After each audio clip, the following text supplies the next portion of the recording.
What is going on, everybody? We are back once again with another edition of Wrestling Republic's daily broadcast. It is Saturday, August 31st. Believe it or not, we're about to be 9 months into 2024. Who saw that coming? Not me. But we've got Bash at Berlin. That's not the Great American Bash like it used to be. This is in Berlin, in Germany, international. We got morning wrestling again. Back-to-back weeks. Who doesn't love that? If you're over here in the States time zone wise, it's just delightful. And I've got the best crew in the game to break down the whole card for y'all this afternoon, evening, morning, depends on where you are. First and foremost, let me introduce one of my absolute best friends and favorite people on the planet out in NYC. Megan, what is going on? Happy Saturday. How fun was Saturday. That? Yes, happy. Bash in Berlin was really good. I thoroughly enjoyed it. I thought it was a very entertaining pay-per-view or PLE. Excuse me. Yeah. Can't wait to get into it. Happy Collision Day for those who watch it, and happy birthday to my baby. He is 13 today. Um, so yes, I try to get him to watch as much as he could. He was only interested in the girls' match, so he was happy that you know the girls got their titles back. So I absolutely love it. And monster shout out, happy birthday, Michael. Cannot emphasize that enough. Big happy birthday. Big 1-3. Let's go.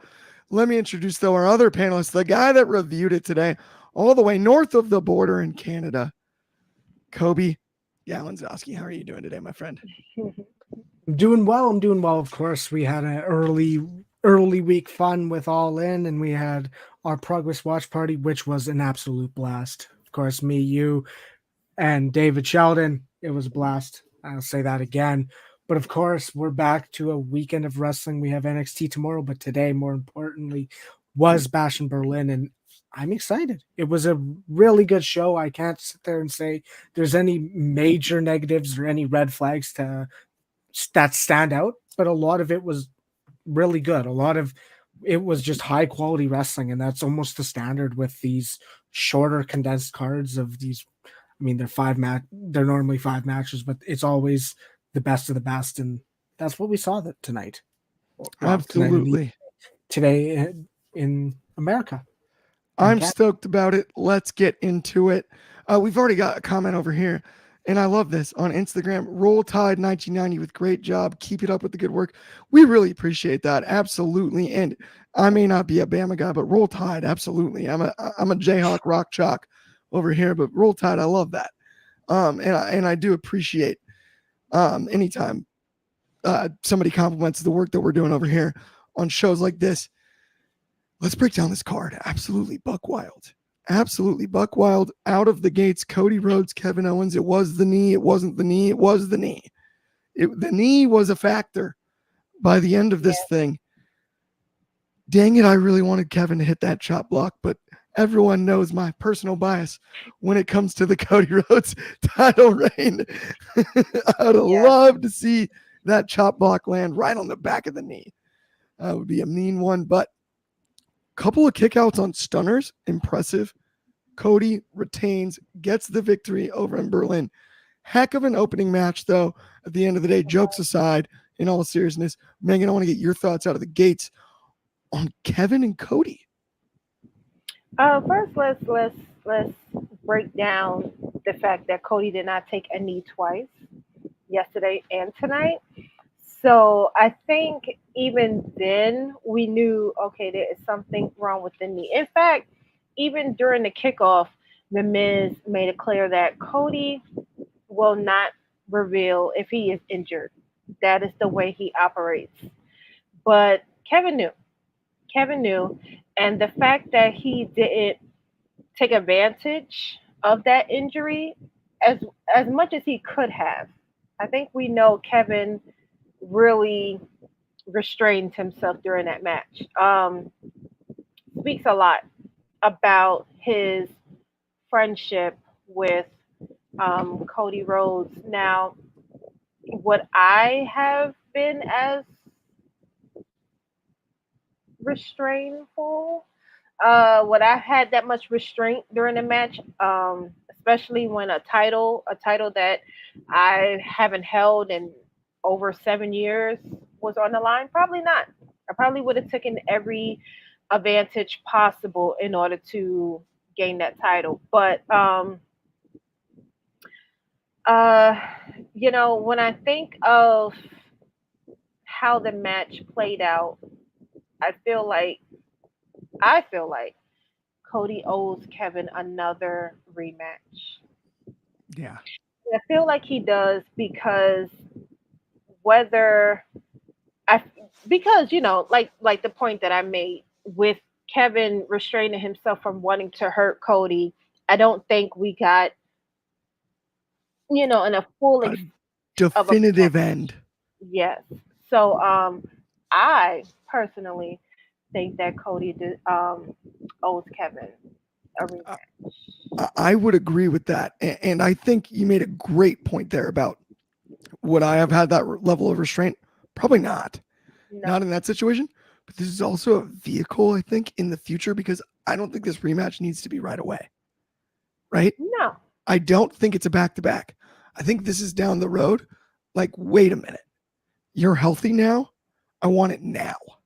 Now I Yeah, want the I match. feel like they've been sprinkling little hints like there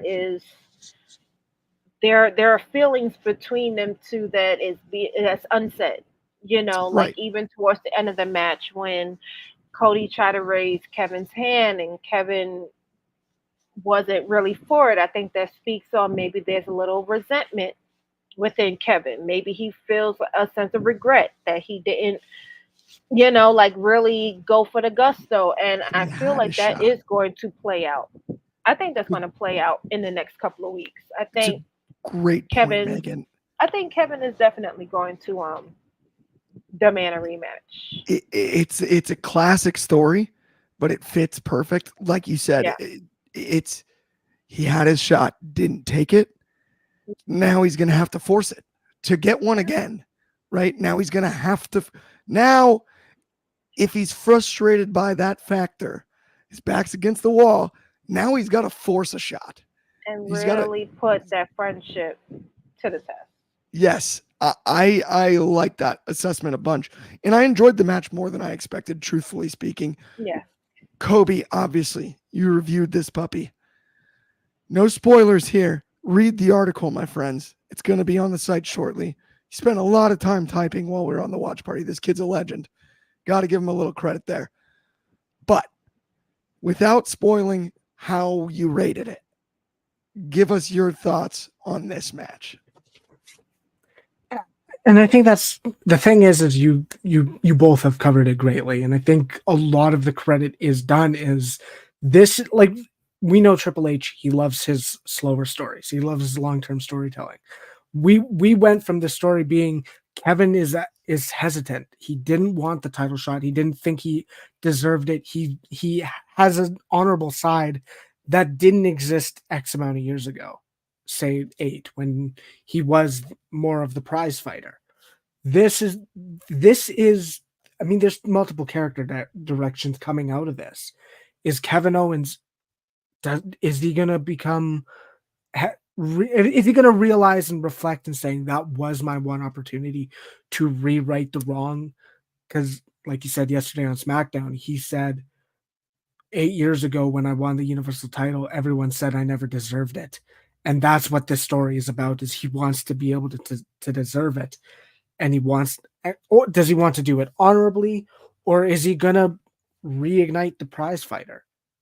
That's where this interesting part about Kevin Owens is he felt like, I don't know if he felt like he let himself down.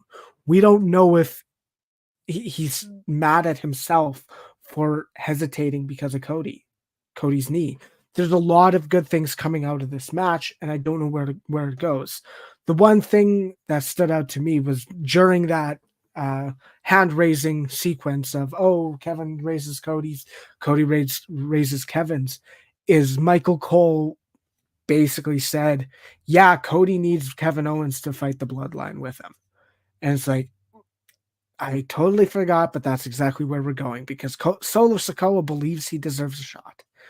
And if that's the match of Bad Blood, I don't know. It leaves a sour taste in my mouth almost, because I know we have 3 paper PLEs left. We have Bad Blood in October. We have early November Crown Jewel, and then late November Survivor Series.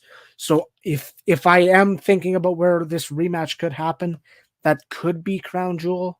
But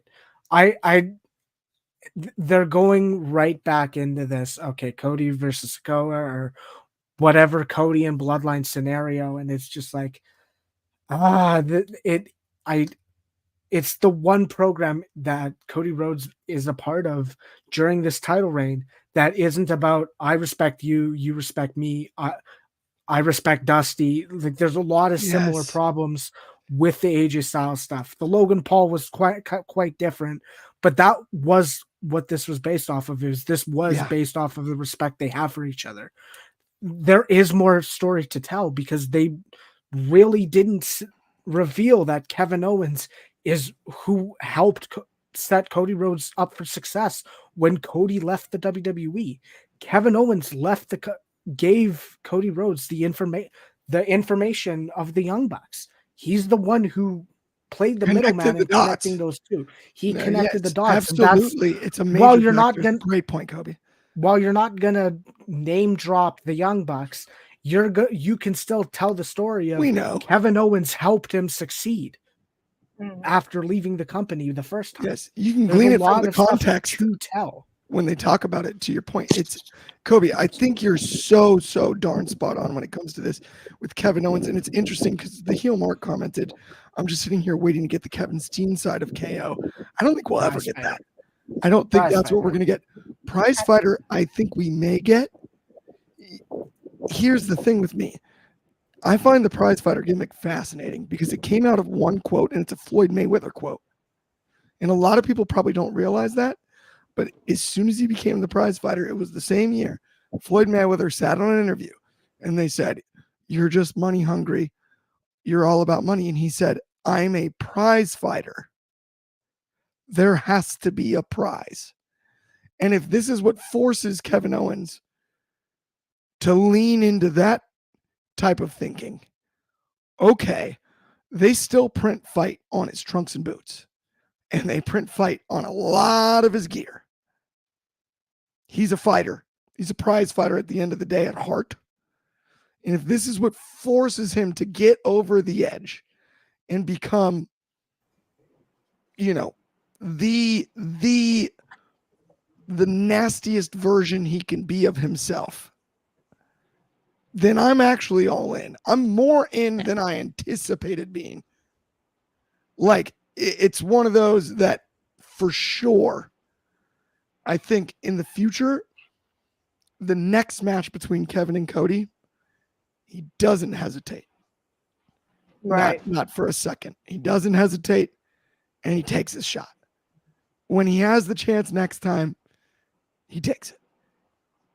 I don't necessarily know that for sure means that he wins the title. We have a ton of comments here to run through really quickly on Instagram. Not a ton, but a few. Legend Killer 14-time champ. Randy seems or he's changed a lot. That one's interesting. We'll get to that in the main event for sure. And then Aditya Viswanath said, "I don't see the reason why Solo is next in line." I think that was kind of part of Kobe's point there.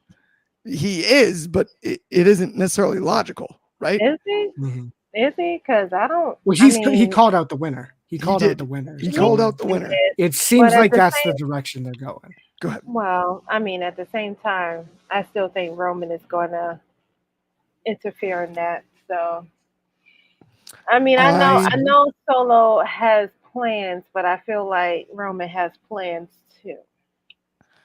So. Absolutely. I agree fully. Scarlett commented, "Randy's still going to win the 15 world title from Cody soon." And if that is Carrying Cross's Scarlet. Thank you so much for commenting. Yeah, I would agree with that. And then the heel Mark said ROH KO is better than prize fighter. Yes, but ROH KO is KS, Isn't and he ROH lies KO. in KS. ROH. Is that's I wish it was possible too, my friend. It's not. That's not what we're gonna get. Even teasing the powerbomb on the apron. ROH KO does it 15 times. Right? In the time that they took for him to pause and not powerbomb him on the apron, he's been powerbombed on the apron to the nth degree, numerous times, and spiked on his head.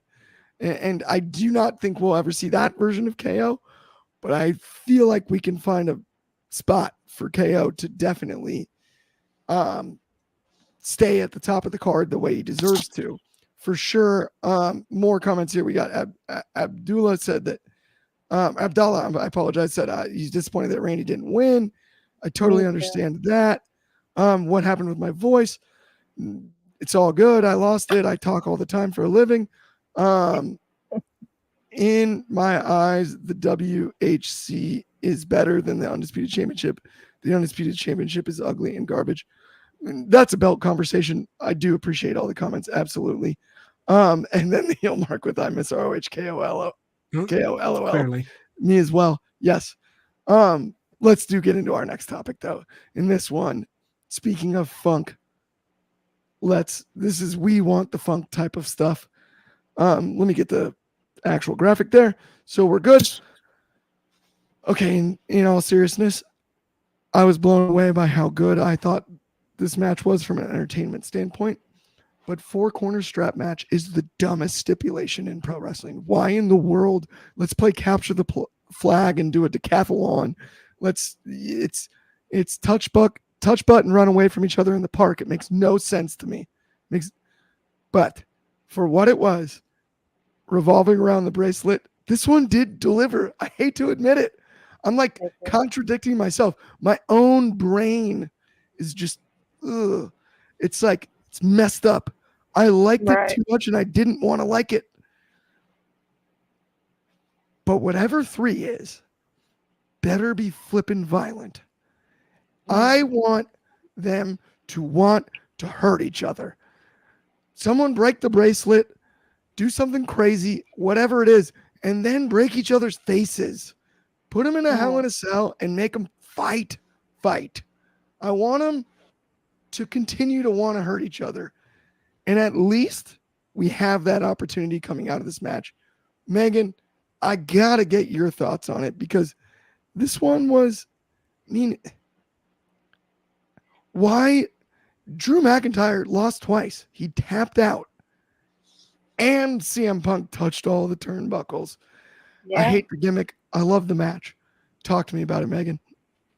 Well, I don't know. I felt like in some of the matches, I felt a little old school wrestling happening, with Cody doing the figure 4, with CM Punk doing the sharpshooter, tribute to Bret Hart, and with the 4 corner strap match stipulation. It felt as though Triple H was trying to bring some of the old feels of wrestling back. My opinion. But Drew has managed to get under CM Punk's skin for the last couple of months. And I felt like this strap match had to happen. Some scenes was a little less, lackluster a little bit, but I did feel like the match did what it was supposed to do, like you said. Of course, now it's 1-1. Drew won a match. CM Punk won a match. We need to break this tie. The best man wins. Who will be the best man? What would the match be? Now, I know that CM Punk made it clear he does not want to do a Hell in a Cell match. But if I think of what could possibly be a deal breaker match for me between these two. I think it would have to be a Hell in a Cell match. It has to be the most destructive, brutal, aggressive type of match possible. And it has to be literal no holds bars. And I mean, maybe one of you two could come up with a better suggestion. I'm thinking CM Punk is going to have to push through with this Hell in a Cell match, but I'm glad he got his bracelet back. I'm glad that he was able to put Drew on his back once and for all. But we know Drew is spiteful and he's deviant. And he's Yes, going to want to get his lick back. He is going to want to get Punk back. And I think Punk needs to watch his back because Drew I is coming agree. for him. It's that bracelet is not going to stay on that wrist for very long. I don't think. I think Punk needs to keep it at home. Keep it Yeah, at home. you just Don't leave it bring on it your back. nightstand. Leave it Don't there. don't take it out of the house. Absolutely. I am But with you there. yeah, I think it has to be one of those type of matches. Um, but I know that we are looking forward to a lot of the matches that we had years ago to magically appear once Right. they go to Netflix. And I think it's going to be a slow growth towards that. So I'm not sure how brutal that match can be before that move. I've got an You interesting know what I'm saying? I've got an interesting idea though when it comes to I'm this. listening. Two of them. First one, it's Bad Blood. Yes. It's about the last time we saw a First Blood match. Yeah. First Blood match can be brutal, but it ends as soon as blood is drawn. I do Okay. not mind that as a concept for the finish. But I did have CM, another idea. CM If you're Punk going to go needs crazy to. with this one, 3 stages, Okay. submission match, street fight, lower the cage. Submission match, street fight, lower the cage. If you're going to go Send it. wild Send it in to that Triple order, H. Send it to. especially after that sharpshooter, It has Austin and to. Triple H, submission, street fight, lower the cage. Kobe, you got ideas on that? I mean, that's the thing. The one idea that I would think about is if we're going to bet and put stakes on it, I would not be afraid of them being so far into it and so against each other to the point when, or not, I was going to say Nick Aldis, where Adam Pearce goes, okay, I cannot separate you two. We are going to settle this one way, and it's going to end with one of you quitting Monday Night Raw.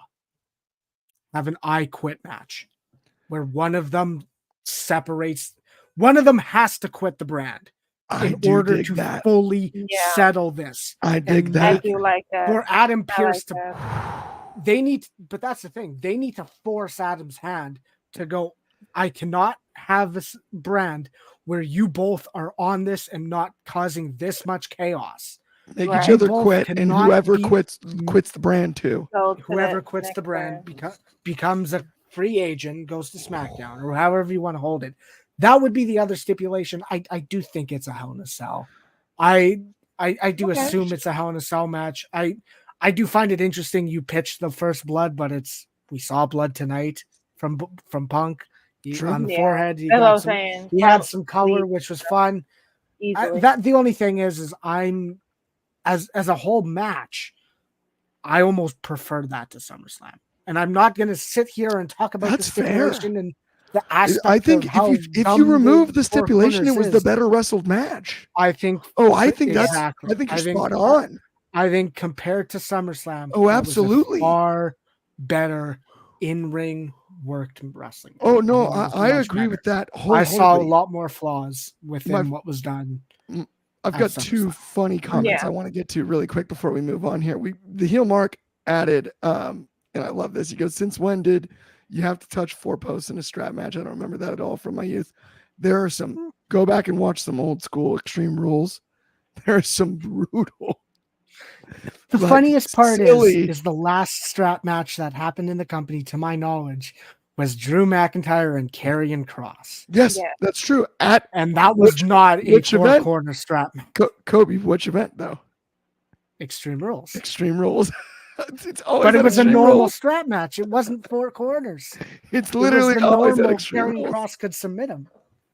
Do you think Punk probably kind of, threw that idea out there? I think Punk could likes see the it. concept Punk is better very than old. He's very old school. He's very You old. know. Yeah. He's very Yeah. old school. So I think he appreciates a lot of the old traditions. I would rather imagine than- that was his suggestion. Yeah. To your point. I would the one I would think about is logically, even if I'm thinking from a Triple H perspective, and if I'm saying what stipulation can Punk go over in, it's tough because I mean tables match, maybe late ladders, but those don't fit this guy. Those don't fit. This protected Drew McIntyre aside from tapping out from the sharpshooter. He didn't get pinned. If we want to use that kind of logic, there is a logic to not doing a normal strap match and do the 4 corners. But the 4 corner strap match is such a dumb stipulation. Okay, by the way, this one cracked me up. Scarlett, maybe not WWE Scarlett, but maybe, who knows? CM Punk versus Drew McIntyre buried alive match. That's kind of crazy, but it works. I'm in. I wouldn't say no. Look, we've witnessed a lot of matches in our youth. Casket matches, buried alive matches. I mean, we wasn't spared. Our childhood wasn't spared of being traumatized, They So did I the think Punjabi prison during our childhood. I'm telling you, I still They remember brought it crying when Stone Cold dropped Triple H upside down in that car. I thought Triple H was gone. I thought he was gone. Unfathomable. So, yeah. Okay, bring some of the old stuff back. Put the children through what we went through. I think Absolutely. I'm it's with fair you. game. Let's show them some craziness. Absolutely. 100%. Let's move on to some tag action, though. Let's get into the tag teams. Let's talk about, and this one I'm excited about. We got the Terror Twins versus Judgment Day. Mixed tag action. The Terror Twins are definitively terrifying. If it's just me saying it, like, I mean, you look at Priest and Ripley on a poster next to Liv and Dom, and the only thing on the Liv and Dom side that has DOM in it is his name. The Dominators are on the other side of this equation. Definitively. That's just kind of the case. Aesthetically speaking, you can't pick a bigger mismatch on the card than this one in particular. It's wild to me. I loved the execution of the match. I don't know how many mixed tag matches we're going to see on our screen in WWE, though, in the future, because I do think, given the stipulations, it's hard to book a division of deep competitors with mixed tag wrestling. I don't know that that's a good or a bad thing, but I definitely enjoyed this one.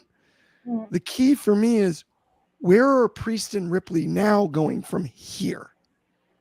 Because I love the pairing, but I do not necessarily believe that they need to wrestle as a tag team every time they're in competition. And that's my question for you, Megan, when it comes to this one.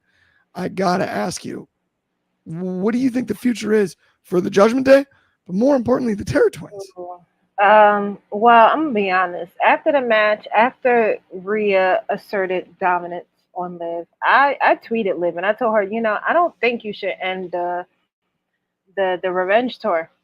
I think you need to put another leg to that tour. I think you need to continue that tour. I wouldn't take that laying down.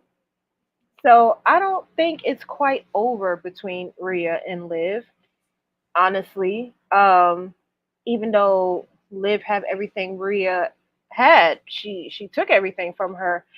But I think well, in my mind, how I would project this story is I would make it less about Dominique and the Judgment Day and make it more personal. Make it more of a hello, Barbara, this is Shirley type of thing. Like, make it Yeah. more about, you know, this isn't about the men. This is about me and you. Now you done made it personal because you embarrassed me tonight, you know, and I don't think it's quite over between them two, but I definitely agree with you. I don't think it needs to be a tag team, situation between Rhea and Damien each time they wrestle. I'm sure Rhea is going to want her title back at some point, so that's why I'm not quite certain that it's over between her and Liv yet. Um, and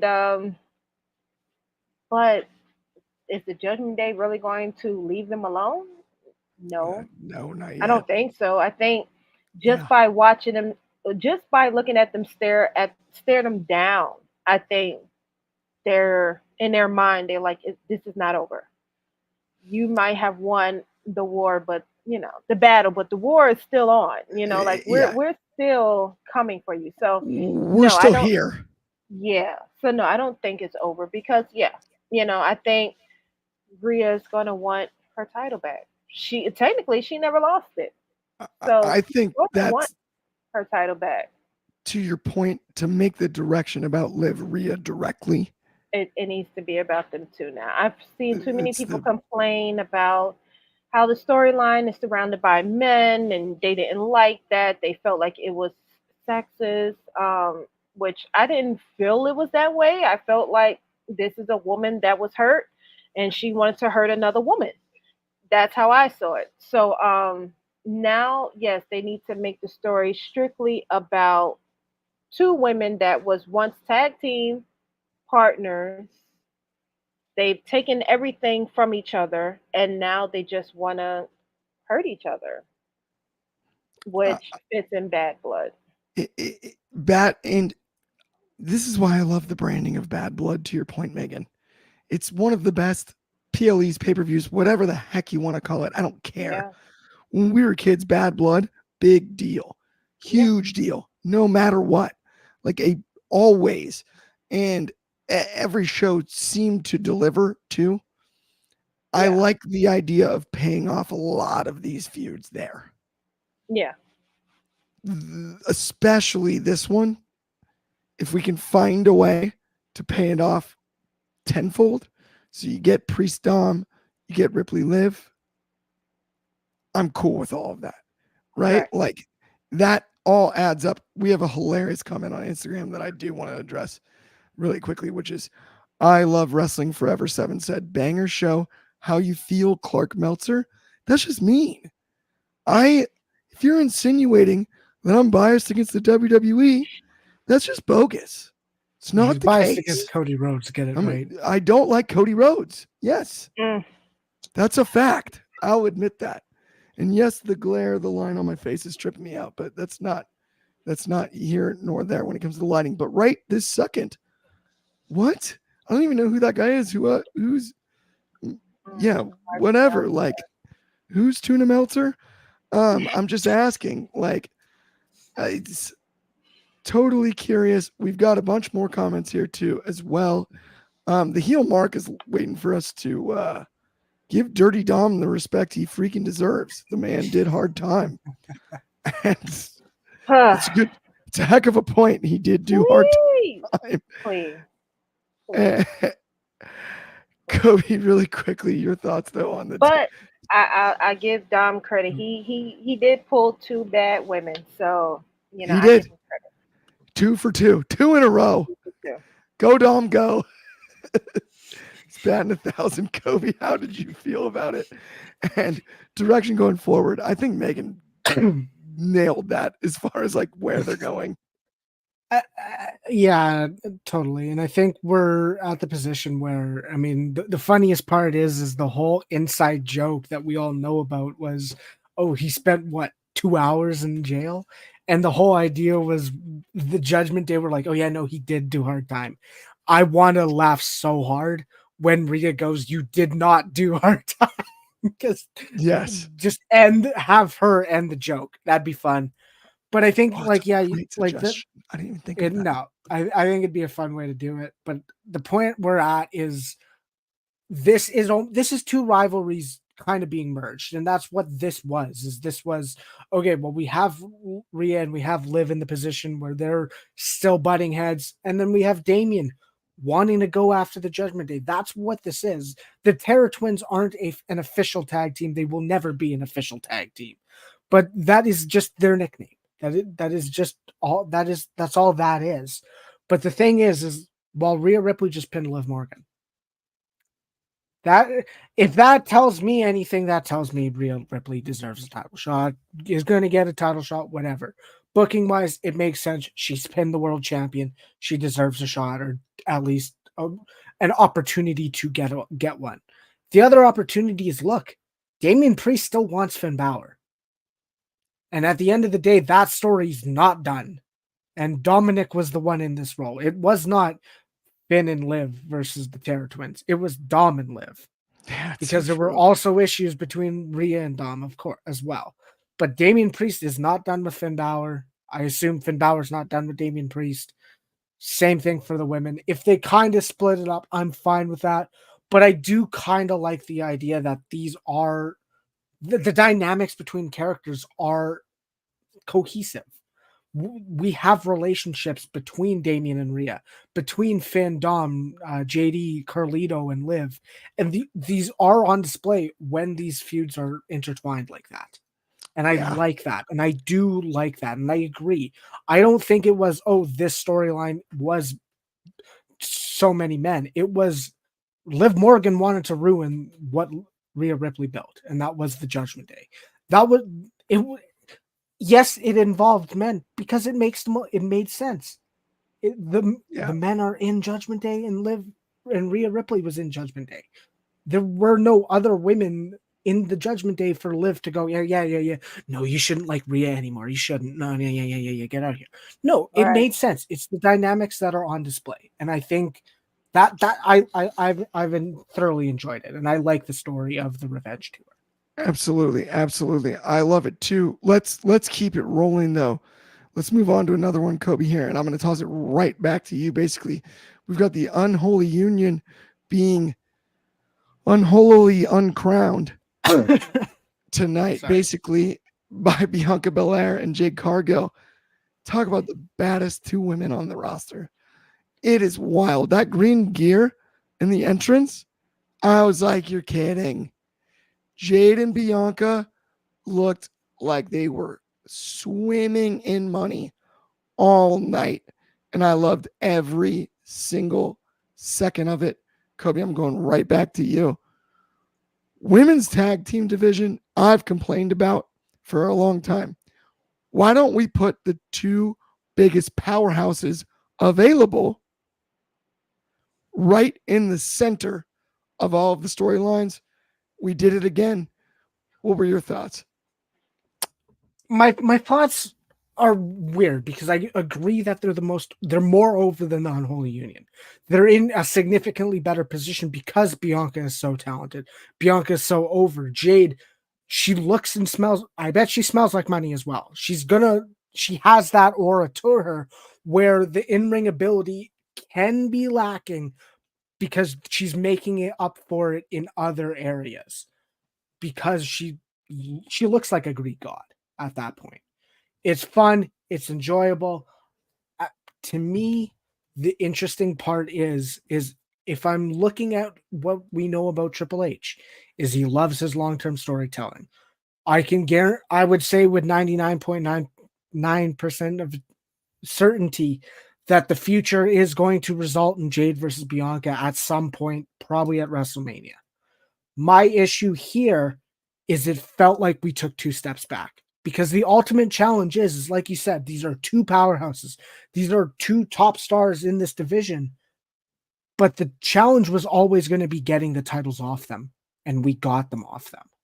Now, to me, if I'm using the pathway analogy and looking back, I felt like this took two steps back because now we're we're at the point where the only people I believe that can beat them are Nia Jax and Tiffany Stratton, if that's the direction they go. I don't think there's a team that makes sense to beat them unless we do another triple, the same thing we did in Scotland with a triple threat match and they don't even win. I don't think that's the way we should go about it. I think this was a mistake, taking those steps back, because we know there's now this challenger, this boxer, however you want to view it, this box got unchecked. Yeah. Because of the titles being put back on him. And that's why I did not like that move. I thought the Unholy Union should have kept him. Because I've enjoyed their booking. They spent about 4 weeks saying, oh yeah, they're just going to be in the background. But when they appeared on NXT and they were appearing on SmackDown and they had a program there and they had a program on Raw, for half of their title reign, they were being actively used. And I thought it was enjoyable for the Unholy Union. They deserve their credit. I do think it's interesting because, to your point, it was a really good reign. But at the end of the day, just the strength of Bianca and Jade, that's where I'm cool with this, right? I don't necessarily love how we got to this moment, but the moment in and of itself, what we saw tonight, in the very least, I thought was worth it because, I mean, the team of Bianca and Jade, like you mentioned, is a juggernaut. And I think that's what's going to lead to the eventual rivalry that we all want to see, which is Bianca versus Jade. Would you agree with that, Megan? Yeah. Well, I'm in the small demographics that says I don't feel like Bianca and Jade should have lost the belts in the first place. I'm definitely one of those people that felt like they shouldn't have lost in the first place. But it also gives them an opportunity to defend their titles on NXT, which, as Bianca haven't been on NXT in years, Jade has never been on NXT, and it also gives the tag teams on there an opportunity for a title shot, which is one of the matches that they wanted was Bianca and Jade versus Lash Legend and Jakara Jackson, which is one of the matches I would like to see. I would love that one, Megan. That is a call. But I mean, look, Unholy Union, they are a good tag team. I enjoy their matches. I do. Did I pay much attention to them when they was on NXT? No. But once they came to the main roster, they kind of like got lost in the sauce a little bit and then they disappeared, which I thought that was very bad booking. But once they came back, they showed the reason why they was brought up to the main roster anyway. And so I'm not going to say that their title reign was a waste. I don't think it was. I agree with Kobe. I think they definitely deserved the title reign that they had. But I also feel like it was, a Scotland, here's your champions, because they knew they wasn't going to give it to Drew. Yep. However, Triple H knows money. Triple H knows game. He knows ball, and he knows Bianca and Jade as tag team champions is money. It gives them an opportunity to face Shayna and Zoe at some point, because Shayna and Zoe wanted a piece of them before they lost their titles. Like I said, it gives an opportunity for Lash and Jakara. It gives an opportunity for maybe Chelsea and Piper again. So there's different tag teams that I would like to see Bianca and Jade go up against. It'll also give Jade an opportunity to go in the ring with people that she might not normally be in the ring with. Now that she is champion and she could go across all three brands. So I think it's more so just to continue building Jade. I feel like that's one of the reasons why they gave her the title. And it looks good for them to have the title twice. I couldn't agree more. Let's run through a few comments. Then I'll get to a quick ad read. Then we're going to the main event. But first and foremost, I do really want to say monster shout out to our good friend Cam Takes, Wrestling Takes. Yo, what's up? Thank you, man. As always, we appreciate the support. You are the man. the heel mark Unholy got robbed. He also added Kobe. I knew I loved you, man.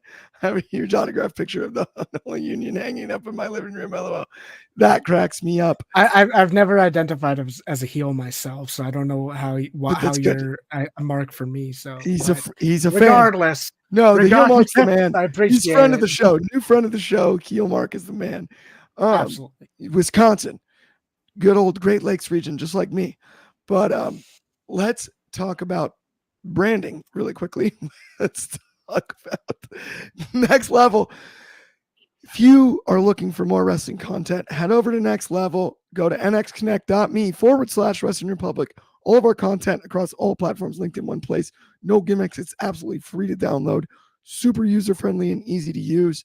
Check it out. Go download it at your earliest convenience. Speaking of convenience, conveniently, I have a lot to say about this next one. More importantly, just about one factor here. Friend of the show who comments often, WWE Bloodline era. I usually like the comments. Randy Orton lose weight? Absolutely not, my friend. I'm not standing for that. I'm leading with this. This is a man who had major back surgery and was told, I cannot wrestle again unless you can bulk up to the extent that you can support your newly surgically repaired spine. And during a time when most people are rehabbing and trying to figure out what their quality of life is going to look like, he put on 50, 60 pounds of muscle. You know how painful that is? You know what that experience is like? That is mind-numbing. There are professional athletes that have retired for less. He said, I'm not going away. I'm not going anywhere. The reason he bulked up and gained weight is to support his back. That man performing internationally in Berlin is a miracle. It's a miracle. If you understand the damage to his spine and the pain, the nerve damage, to go through a bulking lifting regimen during that time is unfathomable. It's unfathomable. Lesser people would not still be wrestling. So I got to say that first. As far as the match is concerned, not my favorite. Dang it. A lot of people loved it. I thought the first one was better, and I never really felt like Randy was going to win. And that threw me for a loop. It bugged me. I wanted to feel like Randy was going to win, even though I felt like going in at a firm feeling that he wasn't going to win. I wanted to feel more like, oh, he's going to do it. I never fully got there. I'm not sure. It was the main event. It was a heck of a show either way. And it's always great to see Randy Orton and Gunther. I mean, you can't ask for two better performers on the planet. Megan, I want to get your thoughts on it out of the gates. How did you feel about the main event?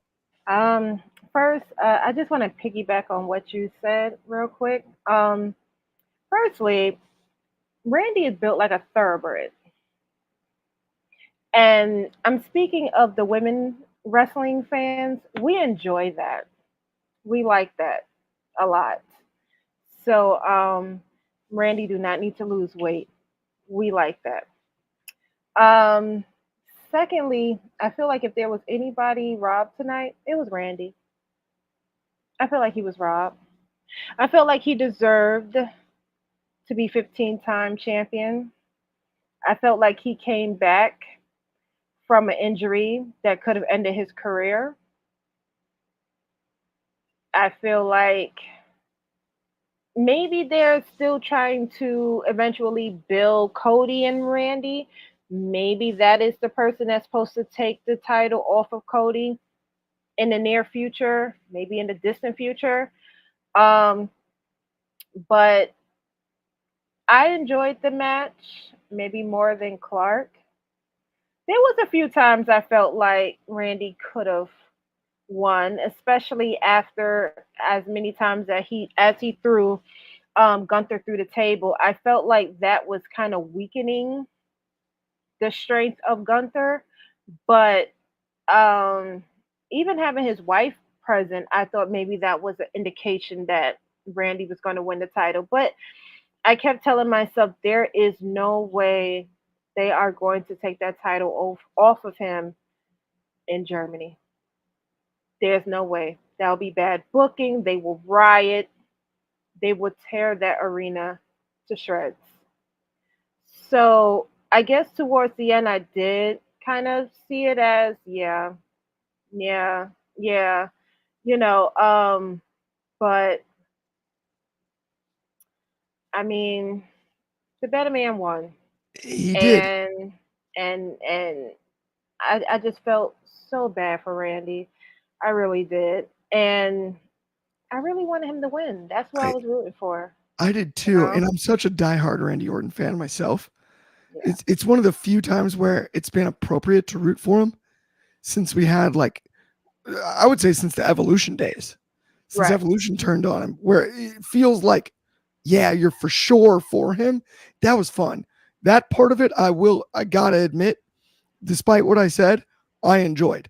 I think that's part of the reason that I was like, because I was rooting so hard for him, and it's appropriate because he's not Yeah. the heel, even though he Yeah. kind of wrestled heelish at times You because can the see crowd it. was behind Gunther. You can see like there were certain times in Randy, like his eyes changed, his face changed, like his whole demeanor changed. You could kind of see the old inkling of the Yes. legend killer kind of like try to come out.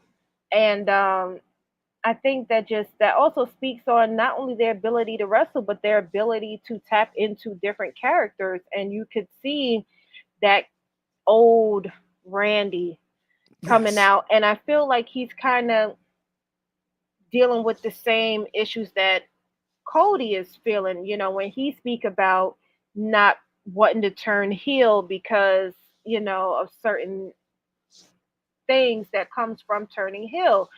Whereas as a baby face, you kind of have the fans for you. And I think Cody thrives on that. Whereas with Randy, like he said, he likes being a face, but he thrives more on being Yeah. a heel. So And to your point, though, like what we saw today, I think the brilliance is Randy Orton is probably the best body language, facial expression wrestler in the business right now. He yeah, just is. He yeah, can tell a story with his eyes. It's yeah, crazy. He can change his facial expression and tell you something yeah. in a way that other people are just simply not capable of. And to me, that is where his brilliance lies. Hmm. Is in how great he is at that. Scarlett commented, like I say, Randy Orton will become 15-time I'm ready champion soon for from it. Cody. I'm ready for it. That's going to be a hard match Yeah. because, I am a Cody crybaby. So I'm not rooting for anybody in that match. I'm gonna just watch, and whoever wins wins. And Can we tie? uh, yep, I'm not choosing between the two. But I think that's a childhood type of match for me. Watching these two men grow up to being who they are. So I think that would do something for those that you know was younger during that time and watching them grow up. But no, we need that match. We need Ab- that match too. Absolutely. absolutely.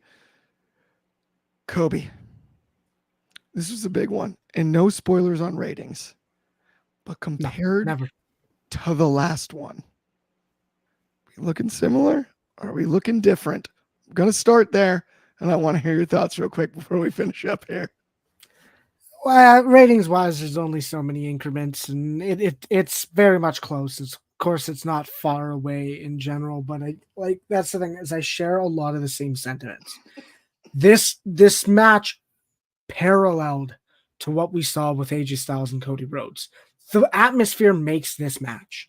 I sat here and watched Gunther and Randy Orton stand in the ring and do nothing, and the crowd was electric for 5 minutes. And they were electric for the rest of it as well. But they were off the charts, and Randy Orton and Gunther could stand there and drink it in, and they were loving it. That's how I felt about this match. Is I felt like the one in Saudi Arabia with King of the Ring, I felt like, oh, this is just pure wrestling. This is a dream match, but this is the fact that we are getting Randy Orton versus Walter / Gunther, however you want to say it. We're getting a high quality match. This one narrowly goes under that bar. I felt like there's a lot of things to they left a lot of things to be desired. I liked a lot of it. I can't sit here and say they didn't sell, and because they did. We had Gunther's arm worked on, and you can see him go for the chop and goes and hits the arm, or go for a punch and starts to hold his wrist. There's brilliant selling. There's a brilliant atmosphere. There's nothing that looks bad. But I came into this saying this will be a classic. This will be better than the first because they get to come out here with more chemistry. But I don't think they succeeded in that sense. Like we all said, I need to believe Randy Orton had that chance, had that opportunity. I can't exactly remember, but we had Gunther disrespecting Bob Orton. Why did Randy Orton hit a superplex? I can't fully remember. My brain's not that strong, but I don't feel like he did. There's a lot of elements where the storyline, there was two things. There was Gunther making it personal, but Gunther also saying you're unpredictable.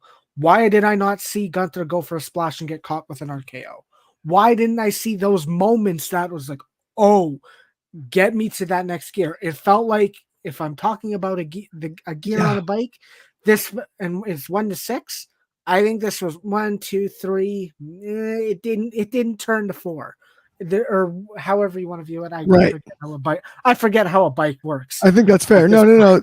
Actually, that was a great analogy. I felt like there was more to be desired. Left to be desired. I could not agree with you more. I was hoping for a missed punt.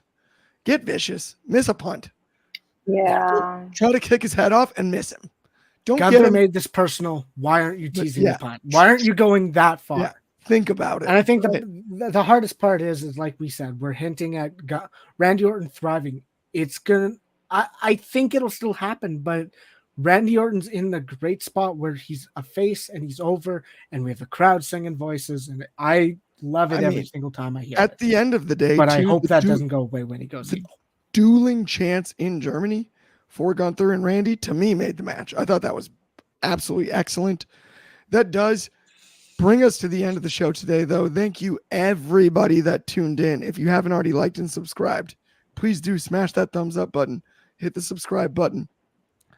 We will be back, not the same time as today, but noon Pacific, 8 in the UK. That's 3 over on the East Coast in the US.